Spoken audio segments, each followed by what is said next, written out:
C'est là où on bascule effectivement, factuellement, très très vite depuis une vision comme ça à court terme très pessimiste vers des visions, peut-être quand même ça va finir par bouger d'une certaine façon, mais comme je le disais tout à l'heure, alors là tout de suite nous retombent dessus des systèmes d'information, des systèmes de formation, etc. Et on voit que c'est très dur. C'était juste un discours sur pourquoi pessimiste, pourquoi optimiste, quelles sont les modalités, quel est l'éventail de possibilités, et quand on parle d'optimisme, de pessimisme, il faut bien voir à quelle échelle de temps on se trouve, hein, etc. Mais enfin, quand même, à très long terme, je suis assez optimiste sur l'avenir de l'humanité, parce que, eh bien, je pense quand même qu'il y a une grande masse de gens qui sont capables de s'accorder et de construire un monde qui est un peu de l'humanité et du sens. Et c'est dans ce sens que je reste une espèce de vieux marxiste avec un idéal, qui est peut-être pas extrêmement proche, mais et évidemment, toutes ces choses-là se jouent de façon extrêmement intense dans des circonstances aussi spectaculaires que les circonstances actuelles.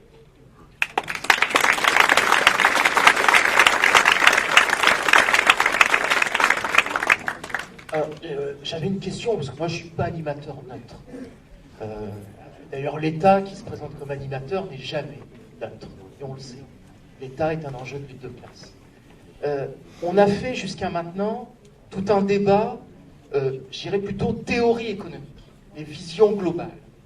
Mais n'y a-t-il pas, dans la manière de gérer les entreprises, une articulation, notamment par l'intermédiaire de ce qu'on appelle le management, c'est-à-dire la possibilité d'imposer les critères de gestion du néolibéralisme au sein de l'entreprise, et qui font que se pose aussi, pas simplement au niveau macroéconomique, mais au niveau de l'entreprise elle-même, dans la manière d'exploiter le travail, les causes qui conditionnent aussi l'aggravation de la crise.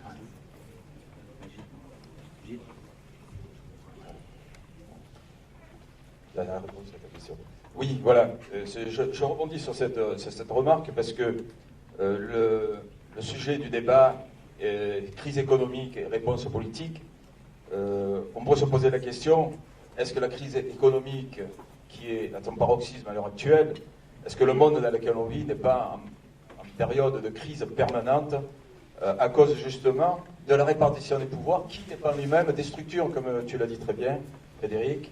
Et dans le cadre de l'éventail des possibles, on pourrait se poser la question, dans le rapport de force capital-travail, plutôt que de toujours se concentrer sur les structures macroéconomiques qui sont nécessaires mais jamais suffisantes, les sociodémocrates nous l'ont montré, que ce soit la régulation, que ce soit la fiscalité, où on agit sur les symptômes du mal, on pourrait, je pense, se pencher un peu plus souvent sur les structures microéconomiques, c'est-à-dire la cellule de base où naît le capitalisme. Au nom du grand adage les petits ruisseaux font les grandes rivières, on s'aperçoit que de la plus petite entreprise qui naît aujourd'hui peut devenir un Bill Gates de demain qui sera plus fort qu'un État.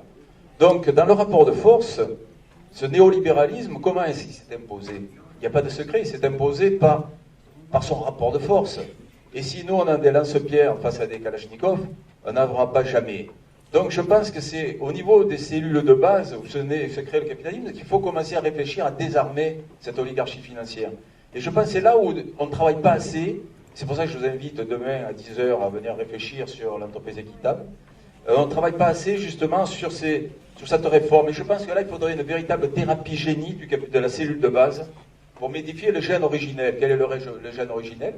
C'est celui simplement d'une mauvaise répartition des profits, mauvaise répartition des décisions. Alors que tu l'appelles autogestion, qu'on l'appelle cogestion, qu'on l'appelle réappropriation partielle de l'outil de travail par les salariés de façon collective, je pense qu'il y a des réflexions à faire là-dessus, parallèlement à la réflexion macroéconomique.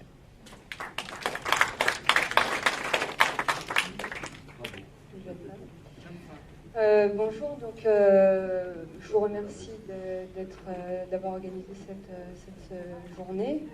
En fait, moi, ça va être pour rebondir sur ce que vous avez dit de la crétinisation généralisée.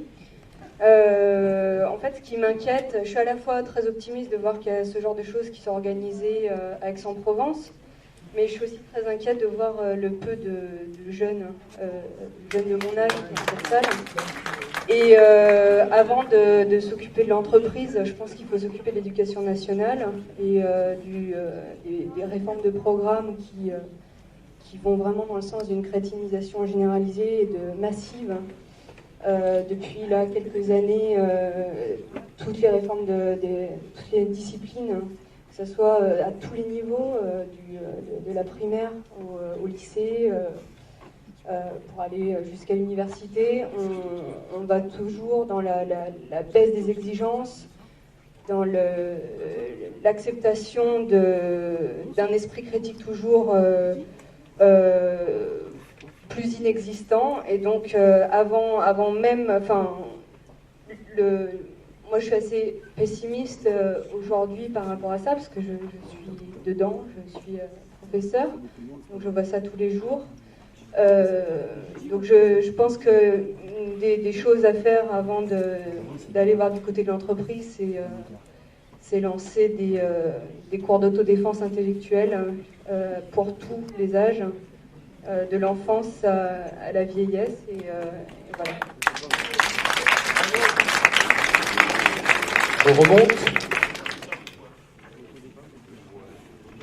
Oui, je voulais savoir comment vous analysez le fait que le PIB mondial, le produit intérieur brut mondial, a quadruplé depuis 1970, et le fait qu'il y a eu une augmentation très considérable de la richesse matérielle globale, et par ailleurs qu'il y a eu quand même largement une élévation du niveau de vie dans un certain nombre de pays du Sud, la Chine, mais aussi d'autres. Et comment est-ce que ce phénomène s'intègre dans vos analyses?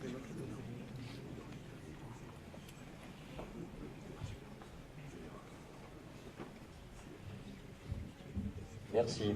Je voulais rebondir sur le précédent intervenant qui a appelé à venir à un atelier demain.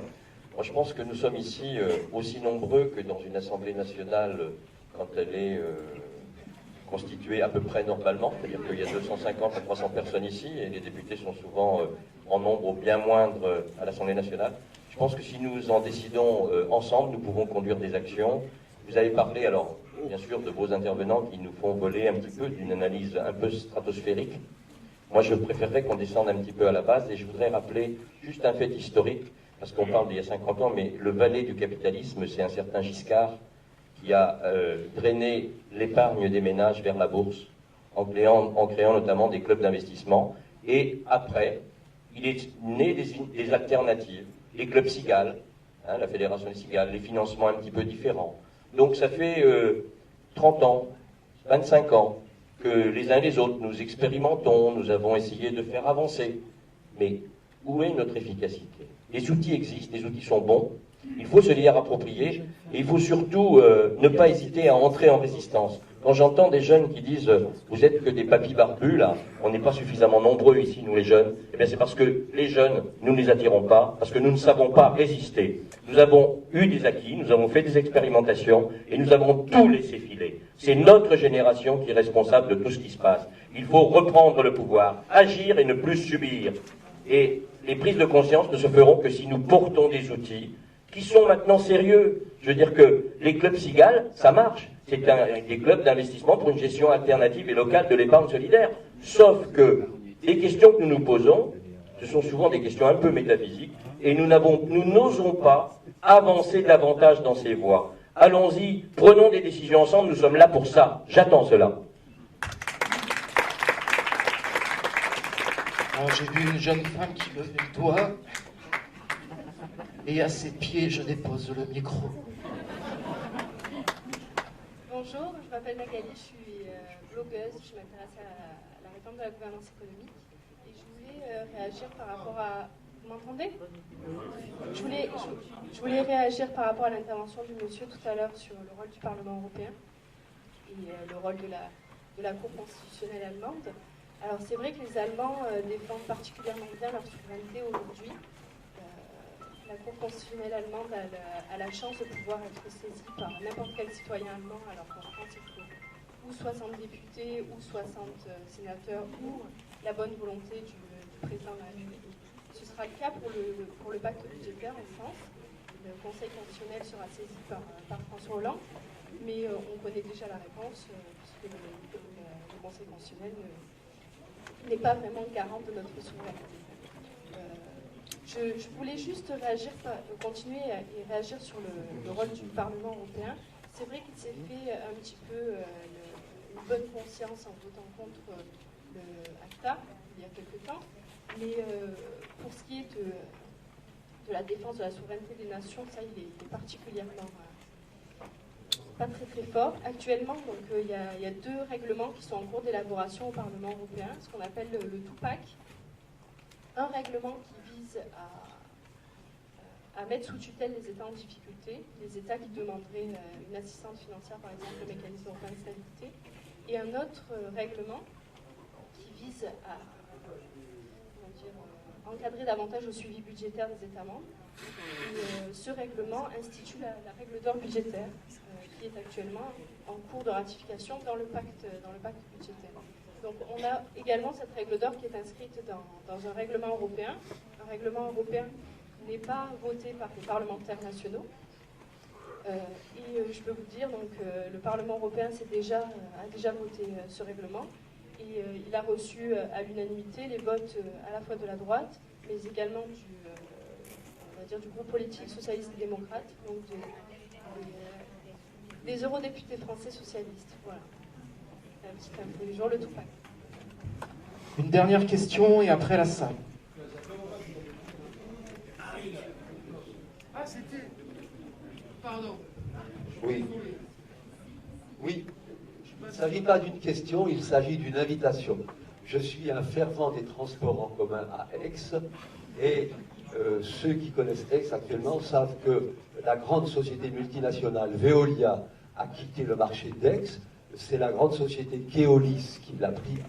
Or, Keolis, qui a étudié le marché à partir probablement de l'année 2011, jusqu'à hier soir, n'a pas été capable de donner les nouveaux horaires des bus, causant ainsi de très gros problèmes, notamment aux personnes âgées.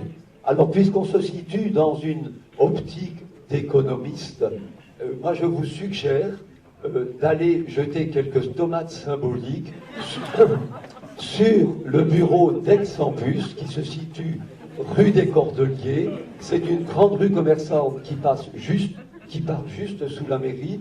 Et il y régnait ce matin une pagaille indescriptible, et notamment avec beaucoup de personnes âgées, grands usagers des transports en commun.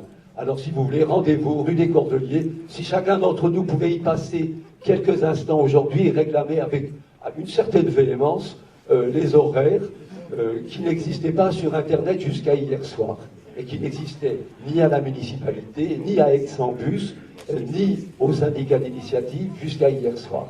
Merci. Voilà.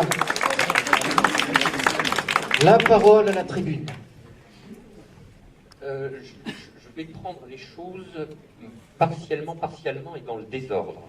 Alors, le thème de la crétinisation a été beaucoup évoqué.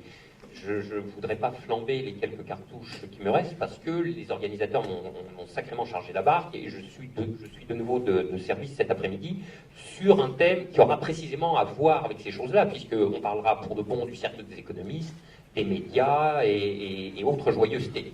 Appareil de crétinisation s'il en est. Alors, sur l'école, je suis presque totalement ignorant, le presque ayant à voir avec l'entreprise de démolition des programmes d'économie et de sciences sociales au lycée, qui est un fait, alors, mais c'est une agression, mais alors, dont vous n'avez pas la moindre idée. Si vous voulez, le lycée et finalement les programmes de SES étaient le seul endroit où on délivrait des messages qui n'étaient, en matière d'économie, qui n'étaient pas entièrement à caractère néolibéraux, où il y avait l'économie était tempérée par d'autres sciences sociales. Nous, je veux dire, les universitaires que nous sommes doivent énormément aux professeurs de lycée, et en particulier leur doivent d'avoir passé à travers le tamis épouvantable de la théorie néoclassique dominante, quelques étudiants qui finissent par passer au travers de tout ça et qui ont encore le désir intellectuel de faire des thèses hétérodoxes, critiques, etc. Et c'est ça qu'on est en train de tuer, mais à la racine, si vous voulez, au niveau du lycée. Donc là, il restera carrément plus rien. Alors maintenant, je vais revenir sur ces questions de la cellule de base, l'entreprise, qu'est-ce qui se passe au niveau de l'entreprise. Alors, eh bien, quitte à vous froisser, monsieur, moi je prendrais les choses exactement à l'envers. C'est-à-dire que ce que vous appelez symptômes et épiphénomènes, c'est cela, moi, que je nomme structure et strate fondamentale du problème. Et réciproquement. Je pense que le niveau de l'entreprise, qui est le niveau de l'expérience vécue par les salariés, ça ne dit pas qu'il ne se passe rien, hein, évidemment, vous allez voir, mais il faut toujours remonter à des structures abstraites et lointaines pour avoir le fin mot de ce qui se passe localement. Il n'y a pas de séparation du local et du global. Ceci n'est pas vrai. Et le local est toujours sujet aux contraintes qui sont définies par son environnement global. Si l'on reprend par exemple la métaphore, il faut se méfier, hein, parce qu'à force de filer les métaphores, on arrive dans des trucs qui sont complètement absurdes, mais vous parliez le gène de la vie économique, alors mais l'organisme qu'est l'entreprise, alors poursuivant la métaphore sur sa lancée, vous voyez bien que vous pouvez refaire le gène comme vous voulez, mais si vous plongez le nouvel organisme dans un environnement gazeux saturé d'ammoniac où il fait 400 degrés, par exemple sur la planète Mercure, on ne vit pas bien du tout. Du tout. Donc c'est refaire une atmosphère et un biotope viable. Et ça, c'est les contraintes d'environnement, vous voyez, qui déterminent ce qu'il est possible de faire, au niveau local. Et là, j'en profite pour faire, je reste dans cette question, pour faire la différence entre deux sens du mot finance qu'on amalgame dans ce mot valise, dans ce mot fourre-tout, et alors même qu'il faut soigneusement les distinguer. Il y a parce qu'on parle de finance, de critique de la finance, mais à la fin des fins, on ne sait plus trop exactement de quoi on parle. Il y a une première finance qui est en quelque sorte ce que j'appellerais la finance actionnariale. C'est la finance des propriétaires du capital, tels qu'ils ont barre sur ce qui se passe dans les entreprises, et tels que leurs décisions, leurs exigences, leurs oukases conditionnent très directement la vie des salariés. C'est en fonction de la demande d'extraction des 15% de rentabilité sur les fonds propres qu'il s'ensuit ce qui se passe au niveau de l'entreprise, les formes de son management, etc.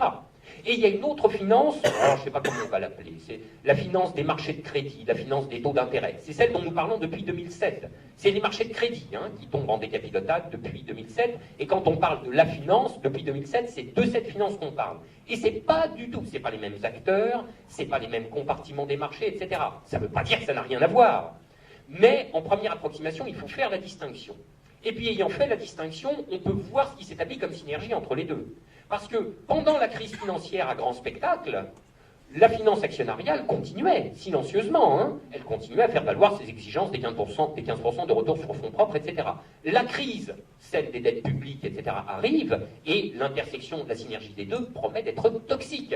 Ce pauvre Montebourg qui s'est fait refiler un portefeuille bâton merdeux, mais comme on ne pouvait pas imaginer, va être le préposé à la serpillière. Je veux dire, à la pelle et au petit balai. Le pauvre, je lui souhaite bien du courage.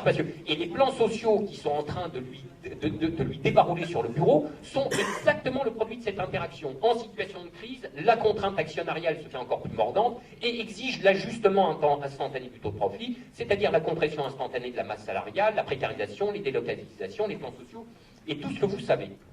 De sorte que il faut réagencer, si vous voulez, il faut réagencer l'échelle des focales, et peut-être exactement dans l'autre sens que vous disiez.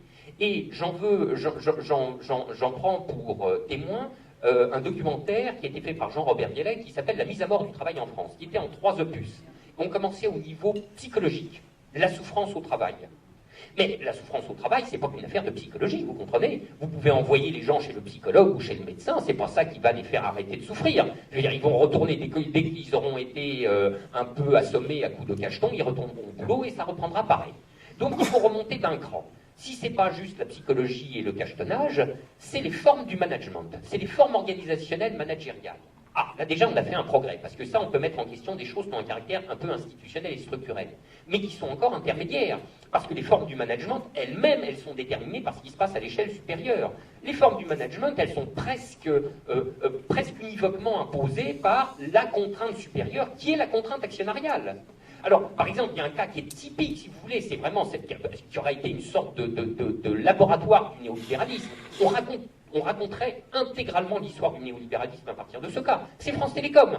Vous aviez une entreprise qui était publique et qui marchait. Et on en fait une entreprise privée, où les gens se jettent par la fenêtre. Et qu'est-ce qui s'est passé entre-temps? On a privatisé, les patrons qui ont été, qui n'ont eu de cesse que de jouer à la mondialisation comme leurs collègues, hein, qui sortaient des mêmes écoles, qui étaient dans l'entreprise privée, qui pouvaient jouer aux fusions-acquisitions, aux stock-options, tout ça, vous comprenez, c'était rageant, hein, je veux dire, Didier Lombard, X-Mine, merde alors, il a pas 400 000 euros par an, c'est pas beaucoup, vous comprenez? Donc on lui a donné l'occasion de jouer comme les copains, et il l'a saisi. Alors avant lui, il y avait Michel Bon, donc le délire des grandeurs, les fusions-acquisitions, l'endettement, le cassage de gueule avec l'éclatement de la bulle Internet, et qui est-ce qu'on fait payer, à qui est-ce qu'on fait payer le surendettement de l'entreprise? Devinez, évidemment, c'est les salariés. Et le plan ultra-violent d'ajustement salarial est la conséquence directe du surendettement qui a été consenti pour jouer aux fusions-acquisitions, laquelle résulte de l'ouverture du capital de France Télécom. Oui. Et donc il faut remonter aux structures, à l'étage supérieur des structures macroéconomiques et macrosociales pour avoir le fin mot des gens qui vont se jeter sous le train. Vous comprenez? Tout ça est articulé. De sorte que, si vous voulez supprimer les effets, il faut supprimer les causes, et commencer par y remonter analytiquement, et puis après politiquement. Alors, quelqu'un parlait des valets de la finance, mais la finance, elle en a plein, mais elle a, je vous assure, la finance a une domesticité très nombreuse et très empressée. Et moi, c'est même pas, Giscard, mais il y a eu Monory, le garagiste, hein, qui nous a fait les SICAV et les fonds communs de placement, et surtout, je veux dire, le valet en chef, paix à son âme, c'est Pierre Bérégovoy, hein. Je veux dire, c'est des socialistes. Je veux dire, de toute manière, on n'a jamais vu meilleur ami de la finance que le socialisme de gouvernement. Alors là, donc la droite et le Figaro poussent des hauts cris, mais rassurez-vous, messieurs, c'est une période faste, hein, qui s'ouvre pour vous. Donc voilà, et c'est à cet étage-là. Alors, évidemment, on peut et il faut développer des alternatives, etc. Et on est infiniment mieux avec que sans. Mais malheureusement, là, je vais refaire mon pessimisme de service, moi aussi. Ne vous illusionnez pas sur la portée de ces initiatives. De toute manière, le changement social, il est vrai, viendra simultanément de la rencontre d'une transformation par le haut et puis d'initiatives par le bas, mais juste par le bas tout seul, ça ne suffira pas. Donc vous aurez quelques isolats qui tiendront avec de la bonne conscience citoyenne, de la bonne volonté, etc. Mais malheureusement, c'est pas ça qui fait les gros bataillons. Et puis des entreprises, des SCOP ou des clubs cigales, etc., plongés dans cet environnement extraordinairement hostile du libre-échange, de la concurrence libre et non distordue, d'un système bancaire qui n'est pas du tout copain, et des grandes vagues de la finance qui vous dévastent la macroéconomie en moins de jauge, je vous assure que seuls survivront un tout petit nombre. Et c'est pas uniquement par là, malheureusement, qu'on reconquérera la totalité.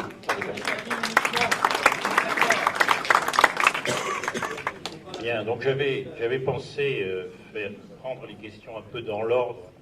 Et donc, finalement, la transition, là aussi, se fait très bien, puisque tu as fini par la première question. Hein. Et donc là, effectivement, je suis complètement d'accord. C'est-à-dire que, je vais nuancer un tout petit peu. Je pense qu'il est très utile, quand même, de fantasmer aussi sur d'autres modes de fonctionnement, et je sais que tu es d'accord, bien entendu, là-dessus, parce que, bon, il faut faire progresser les idées sur un certain plan.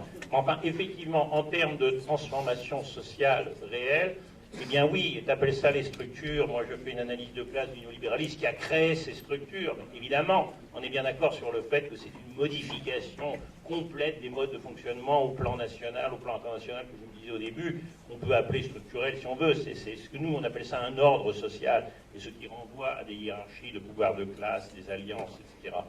Bon, enfin, je ne veux pas partir tout de suite sur ce plan plus théorique, mais effectivement, quand on critique la société actuelle, quand on discute de cette crise, il est extrêmement important de commencer par le haut. Alors ça a l'air un petit peu abstrait comme ça, parce qu'on dit oui, vous êtes dans les généralités, mais je crois que la prise de conscience politique est le résultat de l'expérience quotidienne, hein, dans le travail en particulier, dans la famille, etc. Mais elle est aussi le résultat de vision d'ensemble, et c'est ça qui manque terriblement, parce qu'on ne rafistole pas.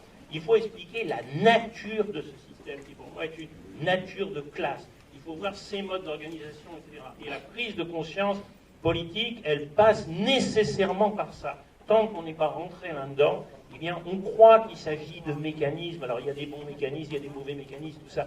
Mais cette logique-là, elle tient absolument pas la route. C'est une logique sociopolitique qu'il faut se mettre dans la tête. Je crois que ça peut passer, ça passe, enfin doucement. Et comme je disais tout à l'heure, je passe ma vie à casser du néolibéralisme. Bon, je ne suis pas le seul, heureusement, hein, et dans le monde, il y a quand même des idées qui avancent un petit peu. Ça pourrait peut-être aller plus vite. Bon, alors pour revenir sur la question de l'entreprise, effectivement, je veux dire, c'est vraiment ce problème, je vais appeler ça le contexte, ou ce qu'on veut, les structures qui imposent des logiques de fonctionnement, bien entendu, qui sont ces logiques néolibérales. Parce que, j'ai déjà dit très très rapidement, c'est pas difficile de trouver des alternatives. Des alternatives, il y en a plein. C'est le néolibéralisme qui est une monstruosité. La manière dont si on prend la question de la haute gestion des entreprises, il y en a plein d'alternatives. Alors il y a des alternatives hyper réformistes, révolutionnaires, transformatrices, et puis il y a des alternatives qui sont plus réformistes, etc. Alors quand on parle de l'entreprise, on peut se dire, ah très bien, démocratie d'entreprise, tout ça, bon. Alors on peut sortir autogestion et tout, il faudrait commencer à discuter, c'est très complexe. Bien entendu, il faut parvenir à des choses comme ça. Mais il y a des choses complètement simplettes, beaucoup plus réformistes que ça. Regardez comment sont rémunérés dans le néolibéralisme les hauts dirigeants des entreprises. Ils sont rémunérés avec une seule mesure de performance, c'est la bourse. Hein. Ça va être des stock options, ça va être des primes de toutes sortes, etc. Voilà, bon, à partir du moment, c'est très simple, hein, les hommes, je disais tout à l'heure, il faut garder un peu espoir en l'humanité, mais ils ne sont pas parfaits, donc on a là des gens extrêmement ambitieux qui apparemment, je ne sais pas, bon, ils ont vraiment à la tête, il semble que ça ne suffit jamais des revenus qui disaient 400 000 euros, il faudrait 1 million, enfin, ahurissant, quoi. Ils veulent toujours plus. Mais si la loi disait la rémunération des responsables, des hauts responsables, je ne fais pas la révolution là tout de suite, hein, et des hautes entreprises vont être payées 20% selon la rentabilité, 20% selon la protection de l'environnement, 20% selon la stabilité de l'emploi, 20% je ne sais pas quoi. Tout ce que je dis, c'est absolument pas la révolution. Si la loi disait ça, la rémunération des responsables est une rémunération multicritérielle, eh bien les entreprises seraient gérées différemment. Et on serait dans un autre système. C'est purement réformiste et tout simple, mais tant que les entreprises seront gérées, alors que dans la rémunération de ces hauts responsables n'intervient absolument pas des critères de détérioration de l'environnement, de pollution, etc., ne croyez pas qu'ils bougeront le petit doigt, ils n'en ont rien à foutre. Bon. Alors c'est comme ça. Et ce que je veux dire, c'est qu'effectivement, il est très facile d'imaginer toutes sortes de modes de fonctionnement dont certains vont être des transformations radicales et d'autres vont être des transformations beaucoup plus modérées. C'est pas dur de penser les alternatives. Le problème, c'est de comprendre la logique de fonctionnement de cette société et de voir qu'il y a un affrontement que personnellement j'analyse comme un affrontement de classe, parce qu'on peut toujours parler des inégalités, mais il faut voir ce qu'il y a derrière dès qu'on analyse concrètement ce que ça veut dire. Bon. Ça, alors, c'est une première chose, et ça se relie un petit peu à ce qui a été, dans mes notes en tout cas, la deuxième question, que la question que vous avez posée sur les jeunes, sur le problème de l'éducation nationale, etc. Et en fait, on est tout à fait dans la même chose, et dans quelque chose de similaire. Parce que, évidemment, on sait très bien que les programmes d'histoire, c'est terrible. Les programmes d'histoire, c'est terriblement dangereux en termes de domination de classe. Il n'y a pas pire. Alors, évidemment, ça peut s'enseigner de différentes manières. Mais moi, je fantasme quelquefois, je suis professeur d'histoire. Je me retrouve en face des élèves. Je leur parle de l'histoire, la guerre d'Espagne. C'est intéressant. J'essaye de dresser le tableau historique, etc. Je pense à un sujet comme ça, parce que c'est quelque chose qui me frappe pas mal. Bon, bien. Et bien, attendez, mais en fin d'année, ils sont tous politiquement chauffés à fond. Bien alors, je suis mauvais de mauvais. Hein. Alors, voyez, alors évidemment, vous donnez à un prof d'histoire la capacité d'enseigner des choses comme ça, vous voyez l'effet destructeur politique sur les structures sociales. Hein. Alors là, c'est pareil. Alors évidemment, tu as parlé de l'enseignement de l'économie, mais l'enseignement de l'économie, c'est pareil. Parce qu'évidemment, il se trouve que, vous savez bien, sociologiquement, pour certaines raisons, il y a des gens d'un niveau culturel assez élevé qui sont, par exemple, les professeurs du secondaire, ou même de moins en moins, je dois dire, pratiquement plus les professeurs de l'enseignement supérieur, mais enfin il y a quelques décennies, disons. Ces gens-là sont des gens qui ont étudié beaucoup, voilà, bon, c'est pas des gens qui travaillent vraiment aux dizaines de milliers d'euros, hein, comme on le sait. Bon, alors ils ont des opinions politiques plutôt de gauche, et quand on cherche qui vote à gauche-gauche, ben, on retrouve toujours ces gens-là qui est bon, avec les amis du monde diplomatique, on retrouve souvent des choses comme ça, vous voyez. Bon, alors ces gens-là, ils sont évidemment terriblement dangereux, parce que si on les libère à l'école, hein, dans des programmes comme ça, ils vont véhiculer des idées, en philo c'est un petit peu comme ça aussi. Alors il faut vraiment modifier les structures d'enseignement dans l'enseignement supérieur pour arriver à vraiment former des historiens, il faut bien de droite dure, comme ça, et puis encore on va limiter les programmes dans les écoles.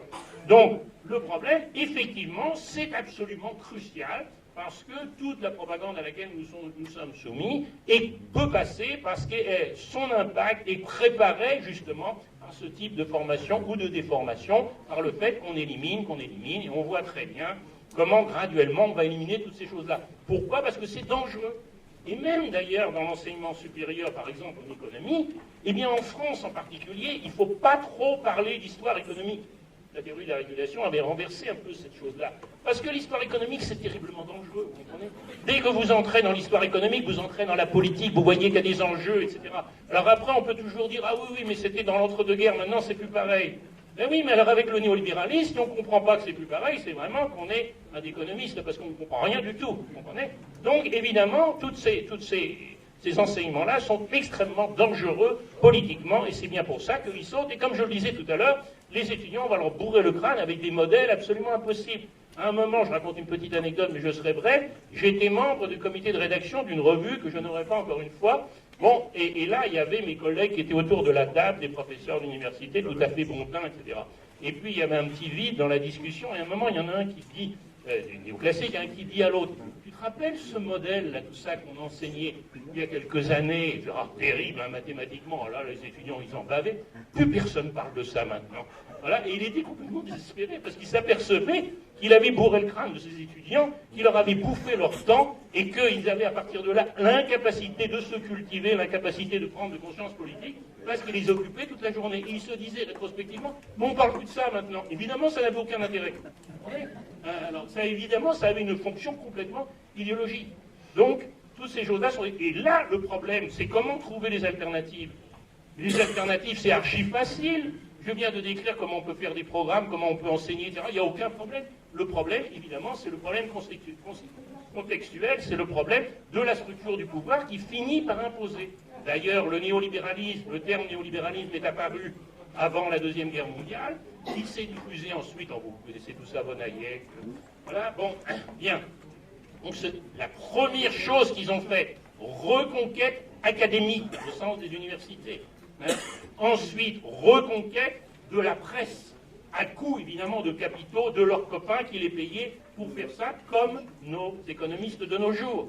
Et ils ont parfaitement eu conscience de ça. Vous savez très bien, Pinochet, 73, etc., vous savez, les Chicago Boys, qui ont débarqué, etc., avec leur théorie néolibérale. Donc cette conscience dans les classes dominantes, cette conscience de l'importance de l'aspect éducation-académie, elle est absolument énorme.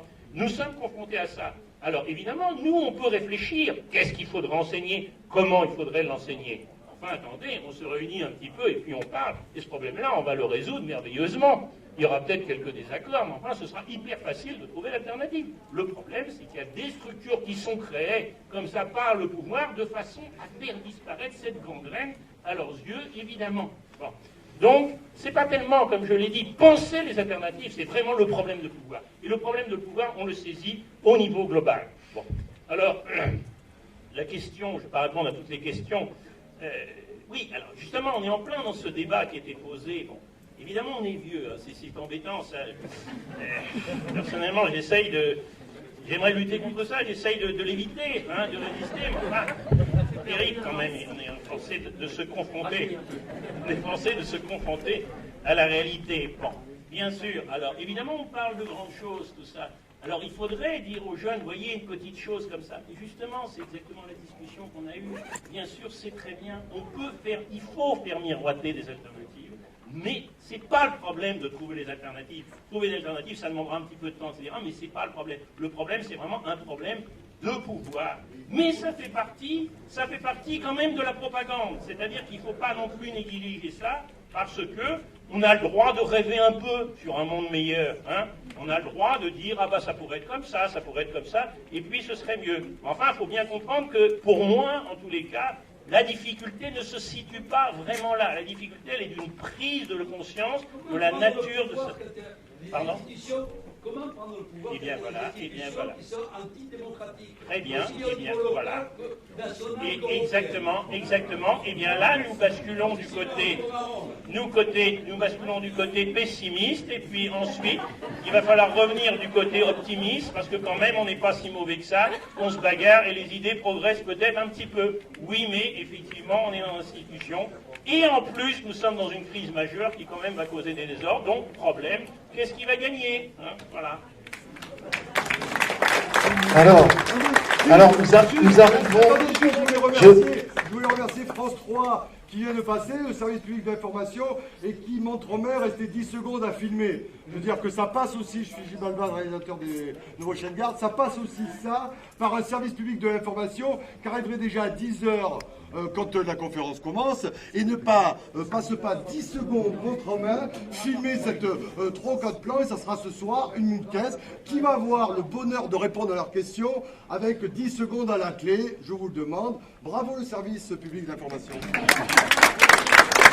Alors, après ce message tout à fait pertinent et révolutionnaire, nous allons arriver à la fin de nos échanges. Je vais donc redonner, parce qu'on doit terminer tous ensemble à 12h10, donc ça va faire rapide, peut-être 1 minute à chacun des intervenants pour une conclusion positive et traçant des perspectives d'avenir. Et je vous propose de terminer par l'écriture d'un texte déjanté que j'ai écrit en 2005 et qui s'appelle « Les paradoxes de l'euro-fort, psychanalyse d'une monnaie névrosée ». Ça vous convient comme ça? Ça durera 1 minute à peu près. Et puis on s'arrêtera ensemble. Oui, je vais dans le même mouvement revenir sur ce que vient de dire Gérard et conclure. Je voudrais revenir sur cette question qui est toujours un petit peu désespérante ou déprimante des structures, de cette abstraction. Mais il faut bien voir que c'est là l'une des protections de cet ordre social.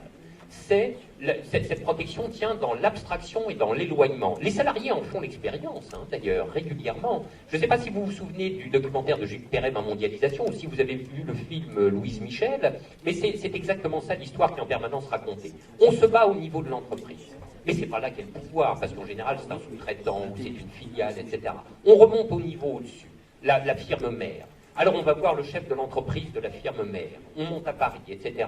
Et celui-là, qu'est-ce qu'il vous dit? Mais c'est pas moi qui ai le pouvoir, c'est mes actionnaire. Et c'est qui les actionnaires? Où est-ce qu'ils sont? Ah ben ils sont à New York, vous comprenez. Et c'est qui? Ben, c'est un fonds de pension lointain, on ne sait pas qui c'est. Et le mouvement de revendication s'arrête là, parce que c'est toujours un cran plus loin et qu'on ne peut jamais y accéder. Donc oui, il y a ce problème de l'éloignement, et même s'il nous déplaît, il faut quand même qu'on s'en saisisse. Et je dirais d'un certain point de vue que les libéraux sont des grands marxistes structuralistes à l'état pratique. Parce que eux, ils savent exactement à quel étage se joue le jeu. Où est-ce qu'ils font progresser leur agenda? C'est pas au ras du sol, c'est dans la reconfiguration des structures, c'est-à-dire au FMI, à la Banque des règlements internationaux qui détermine le régime de la finance, à l'OMC, à la Commission européenne. Donc vous voyez, c'est du lourd là à chaque fois. Hein. C'est pas au petit niveau local qu'on est en train de travailler. On refait les structures tout en haut et ça va faire percoler tous ces effets au travers du tissu économique et social. Et en général, les choses qui s'en suivent alors sont carabinées. Et je partage vraiment l'avis de Gérard sur il n'y a pas que le grand soir, il y a toute une série de bonnes petites après-midi ensoleillées qu'on peut considérer également. Hein. Alors moi, par exemple, sur la question du pouvoir actionnarial, donc je trouve qu'elle est tout à fait décisive, c'est l'une des grandes contraintes structurantes de cet ordre socio-économique. Sur le pouvoir actionnarial, j'avais proposé une gradation de mesures pour essayer de l'enrayer et d'y mettre un terme. Alors ça commençait très petitement, un truc technique de corne-cul sur abolir le régime de la cotation en continu. C'est-à-dire, au lieu d'avoir une cotation des titres à chaque instant à la bourse, et c'est frénétique, oui, il y a Jean-Pierre Gaillard qui nous fait un collapsus tous les quarts d'heure, vous n'autorisez la cotation des titres que tous les 3 mois. Alors je ne vous fais pas l'argument, mais je vous assure que ça commence à changer des choses. Deuxième mesure, un cran plus loin. Cette chose que j'avais appelée le SLAM, le Shareholder Limited Authorized Margin, c'est-à-dire un prélèvement fiscal qui écrête à 100% tout le revenu des actionnaires qui dépasse au-dessus d'un certain seuil qu'on détermine réglementairement. 4%, enfin ce que vous voulez. Et au-dessus, on prend tout. Comme Georges Marchais avec les 40 000 francs de l'impôt sur le revenu. Et vous voyez bien les faits. À partir du moment où vous confisquez tout le surplus de la rémunération actionnariale, vous cisaillez à la base l'incitation pour les actionnaires de pressurer les corps sociaux des entreprises encore et toujours plus. Troisième mesure, là ça devient pour grands garçons.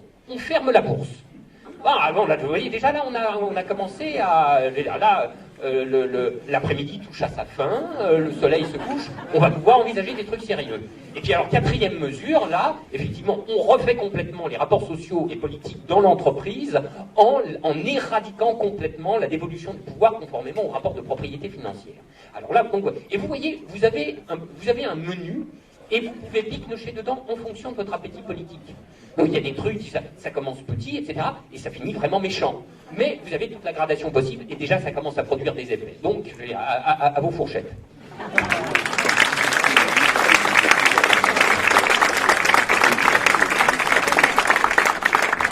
3 minutes. Bon, écoutez, en fait, j'ai plus grand-chose à dire. Et alors, je voudrais vraiment entrer dans les détails. Et bien, simplement, je veux dire, bien sûr, qu'est-ce qu'on peut faire? On peut faire, d'abord participer aux mouvements sociaux, bien entendu, voter, si possible, dans le bon sens. Mais je pense aussi qu'il y a un autre aspect qui est extrêmement important, qui est le fait de parler. Bon, nous, on donne de mauvais exemples parce qu'on est très bavard, mais je pense que c'est extrêmement important. C'est-à-dire qu'il faut que les gens, ici, les gens qui participent à ce genre de réunion, qui sont dans ce genre de mouvement, il faut absolument parler. Il faut parler sur le lieu de travail, quand on en a l'occasion, quand le travail le permet.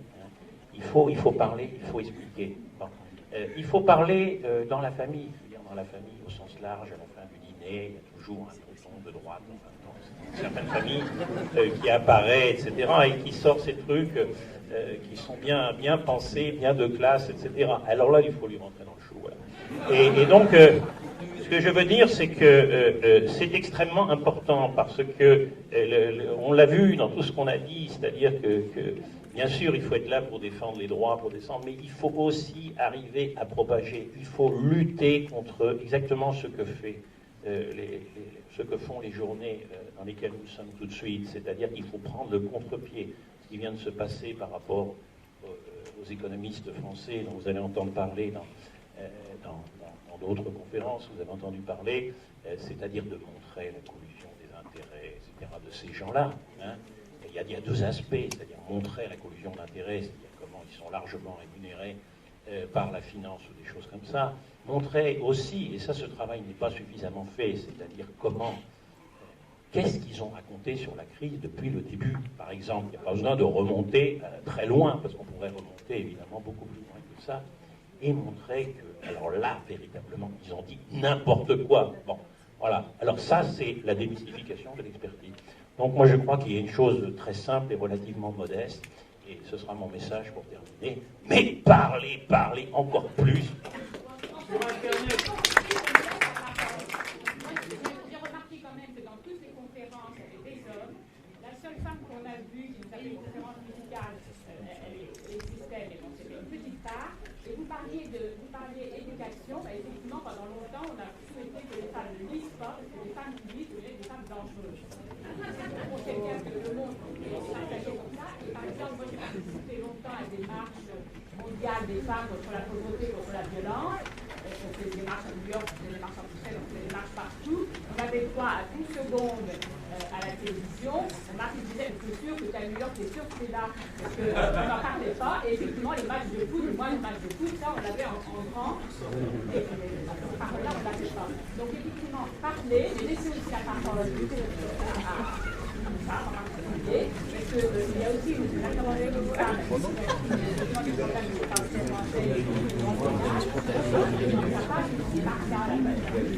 pour les femmes, la possibilité pour les femmes de prendre la parole, la possibilité pour les femmes de dire que vous respectez autant les priorités que Et bien justement, excuse-moi, parler, mais laisser aussi la parole. Très bien, excuse-moi, mais et alors il faut que tu parles aux organisateurs, tu vois, parce que moi j'ai dit que je ne pouvais pas changer le fait que j'étais vieux, je ne peux pas non plus changer de sexe pour apparaître ici, hein, mais je suis parfaitement d'accord avec toi, c'est un problème d'organisation. Et l'animateur que je suis a cherché en permanence à donner autant la parole aux femmes dans la salle que à nos camarades masculins. Alors, juste un petit mot, si vous voulez qu'on finisse ensemble, j'ai fait un texte en 2005, suite à un article qui était paru, qui s'intitulait dans la Tribune « L'Union européenne s'inquiète des périls de la hausse de l'euro ».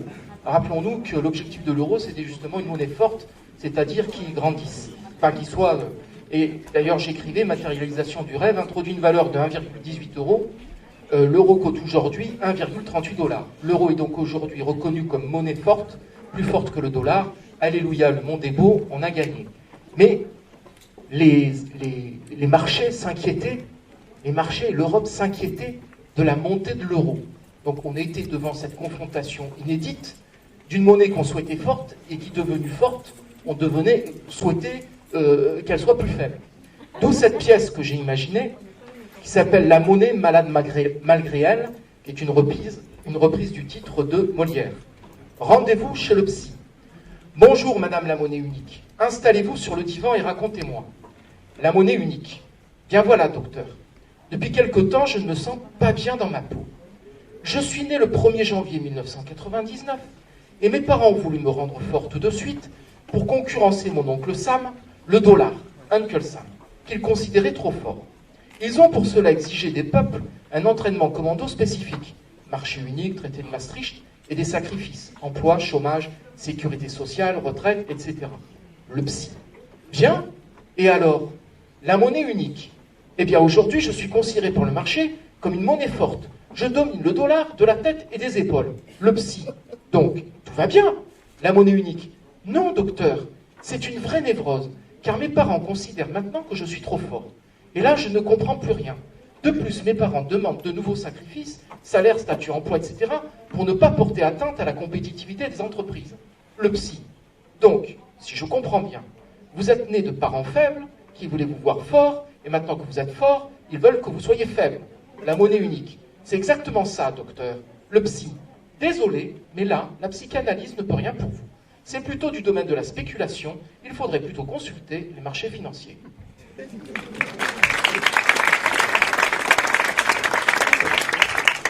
Voilà, merci aux intervenants. Donc je fais juste une toute petite réponse là au nom des organisateurs par rapport au manque flagrant d'intervenants féminins.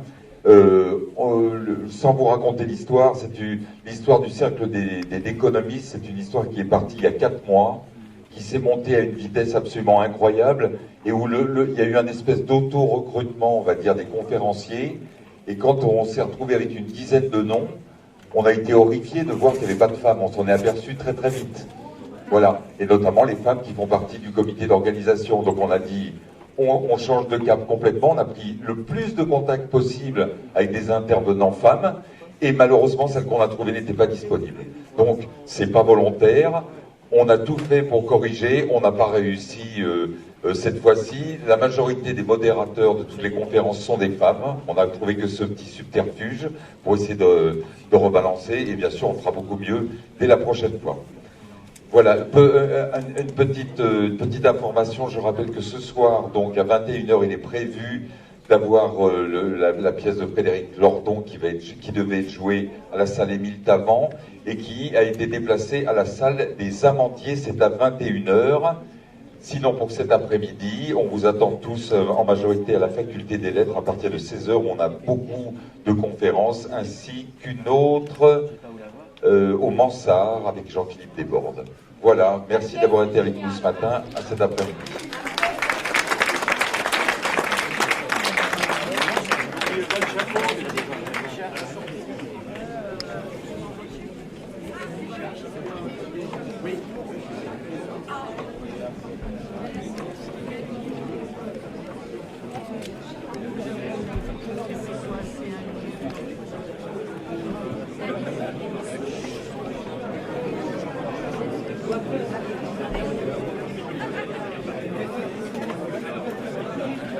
Merci.